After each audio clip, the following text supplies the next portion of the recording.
and welcome to the Sarah Living Life YouTube channel. I am Sarah, and this is a YouTube channel that is all about covering different topics about what life with a disability is like and could be. I am super busy because I'm involved in a million projects, so we are going to double task today. I'm going to give you some updates on some fun things that are happening, but today we're cleaning. So we're gonna hang out while I clean this apartment because these things need to happen. So here, first, actually, watering can. I'm gonna water my plants. A lot of my plants actually got infected with spider mites, which is less than ideal. And I just thought it was a mold, so I kind of let it go a little bit longer than it really should have. So a lot of my plants did get pretty covered. Once I found out what they were, I then took all of them out of my apartment and I watered them all down and I repotted everything. I put them all back up, and then 2 weeks later, they still had a bunch of spider mites in them. So I got rid of a bunch of my plants, which is really unfortunate, but I felt that the infestation that I had sort of warranted that. So I am more plantless than I did when you hung out with me last time, but that is okay. We will get more, don't worry. A little bit of plant food.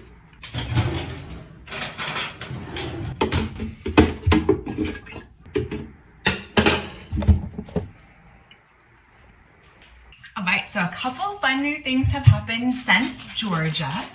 Last week, let me see, it was actually 2 weeks ago, a hand surgeon that I've been working with, her name is Dr. Nina Lightdale-Mary. We worked together on writing a current landscapes article that's been accepted for publication and then was published a couple weeks ago at the end of September. With the American Society for Surgery of the Hand, they have a journal article that is called the Journal of Hand Surgery, which is sort of marketed to hand surgeons and to therapists who are working to help sort of rehab hand-related things. And they accepted an article that we wrote that was on the current landscapes of caring for children with congenital limb differences. That's actually my first on-topic research article that's been published. This one's super cool in that we not only talk about different types of theories as to why these types of limb differences exist, but we also talk about just disability themes and concepts. I helped develop a chart for different types of theory that talks about disability. We talk about different types of accepted terminology. So how about we move away from deformed, malformations and things like that, and sort of work towards this idea of recognizing that kids have congenital limb differences and there's going to be inherent challenges with that, and that doesn't mean that that's a bad thing, but it does help show that we can't tell these children that you're going to be fine and treat them like they're everybody else, because the world doesn't treat them like they're everybody else. So there's this sort of interesting balance that we need to sort of navigate, and acknowledging and recognizing that kids with congenital limb differences are going to be navigating the world a different way, and that has different characteristics that come with it. It doesn't mean that they can't navigate the world, but it also is helping to give space to acknowledging that things are going to be a little bit different for them. And that's a little pressure just for these kids to have to figure everything out on their own all the time. But acknowledge that some days it's going to kind of stink, and that's okay. And I think that the more we can get healthcare providers to understand that, help encourage parents and kids themselves to feel empowered to do the things that they want to do, and also recognize that it's a little tricky to be a one-handed person or no-handed person living in a two-handed world, which is just super cool. So I'm really excited that has been shared. There's a link down below, so check it out. And just really fun to help change the narrative on disability, which are the core of all the things that I care about. Nina and I, of course, are still working on our book that has also been accepted for publication, and that should happen soon. We're going through final edits now, and hopefully that will be out in maybe the springtime for more publications, which is really great. So I've also got a couple of other research articles I'm involved in that I'm helping different teams of people with, so more updates on those when they come out. Other fun things. I am also a new aerial coach at the Philadelphia School of Circus Arts, which is just so cool. So I'm really excited to begin working with everyone there. I have intro classes on Thursday nights that are mine. So I'm teaching intro to trapeze and intro to sling as a way for people who haven't been introduced to circus before, just a way to get them up in the air. Things just feel really good. I've been training on how to be an aerial instructor and really looking into like different adaptive strategies to help just open up circus to everybody, right? Because everybody can circus.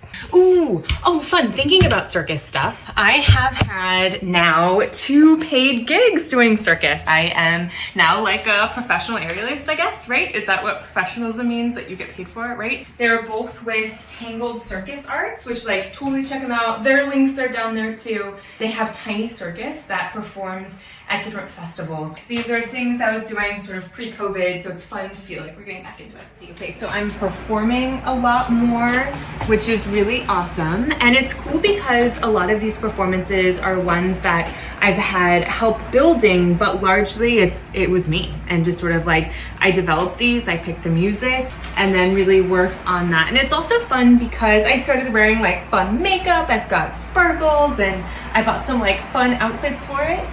I just felt confident going into the performances. That's not necessarily how I felt before. I would be like really panicked, thinking that I'm gonna mess up a step, I'm gonna do something wrong. So it's just been really fun to like enter into these spaces and feel really comfortable in myself, feel really comfortable in my aerial skills. I just am like radiating joy. And this is just what that circus experience has been like for me so far. And then we've also had some like really fantastic pictures that have come out of these performances too. So check them out here. I mean, like, look, they look incredible, and I'm just so stunned by them and think that they look fantastic. And we have this great photographer. His name is Michael, and his portfolio is michaeltakepictures.com. So check that out because a lot of the work that he does is just so awesome. And you can see the joy on my face, but then also really neat to have like actual professional photos that then I can use to help build my portfolio and to hopefully continue on in my circus journey. So another exciting update is that I will return to flight attending on November 1st. Yay! I am excited for it, but also a little nervous just because of everything that we've heard about what flight attending will look like. And also it's not the same as it was when I left it back in March. So I'm just a little nervous and curious to see what trips will look like, what I can hold with my seniority. And I also haven't flown since March of 2020. I've only worked 1 trip in the new uniform, so even just getting used to the new uniform and the new uniform pieces will all be sort of new and different. So I'm excited in that I will be getting back to parts of my life that I certainly missed and haven't been able to do for a little while. But then also just nervous because I don't totally know what to expect, and I'm not really sure what things will look like, you know, what trips I can hold, what types of layovers, places I'll be able to go, and how many flights per day I need to work, like all of that stuff will all just be very different. So we'll see, but I'm excited to return up to the skies. I'm excited that things are starting to open up a little bit more.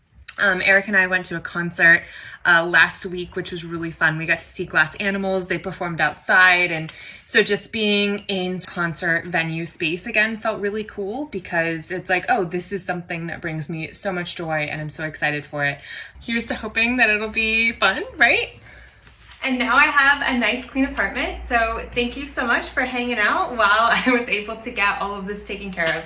It doesn't take super long, but I also absolutely love having a nice clean space. It just makes me feel good, makes me feel organized. So I appreciate you hanging out while we're doing that. I also want to share, I do still work at Shriners. I am per diem there. I'm only a couple times per month. I'm learning more about providing occupational therapy to the clients that we serve there. So far, I've been doing a lot of rehab for brachial plexus injuries. This is an injury where there's damage to the brachial plexus, which is sort of our nerves that are happening from our cervical vertebrae here down to sort of the top of our shoulder.